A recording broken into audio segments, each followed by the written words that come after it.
అరహర మహాదేవ శంభో శంకర ఈ నినాదం అమెరికా నేలపై మారుమ్రోగుతుంది. కార్తీక 4వ సోమవారంలోకి అడుగుపెట్టాం. ఉదయం నుంచి ఎన్నో పూజా కార్యక్రమాలు హిందూ టెంపుల్ ఆఫ్ ఫ్లోరిడాలో ఘనంగా జరుగుతున్నాయి.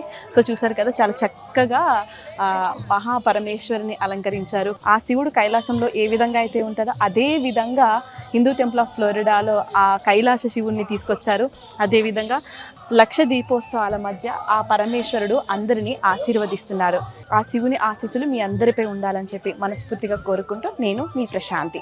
కార్తీక మాసానికి చాలా ప్రత్యేకత ఉంటుందండి. ఒక రకంగా చెప్పాలంటే మిగతా మాసాలకి ఈ మాసానికి ఒక భిన్నత్వం ఉంటుంది.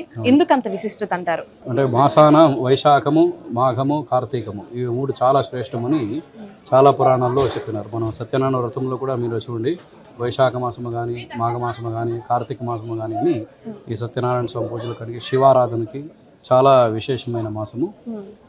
దాంట్లో సోమవారము, కార్తీక సోమవారం అంటే ఇంకా చాలా విశేషము. ఈ శివుడికి చాలా ఇష్టమైన వారము. ఇక్కడ ట్యాంపాలో కూడా మన గుడిలో ప్రతి సంవత్సరం కార్తీక మాసంలో చాలా విజృంభణంగా శివ పూజలు, అభిషేకాలు, ఇట్లా దీపోత్సవాలు అన్నీ నడుస్తాయి.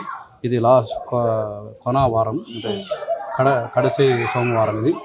సో ఈరోజు చాలామంది భక్తాదులు వచ్చి శివుడికి రుద్రాభిషేకం చేసుకొని దీపాలు విశేషంగా ఏకద్వీపం నుంచి రథారతి అనేసి, అంటే 1, 2, 3, 4, 5, 6 ఇట్లా ఒక్కొక్క దీపాలు మనం ఎక్కువ చేసుకుని ఇట్లా రథారతి అనేసి అంతా దీపారాధన అంతా చేశాము.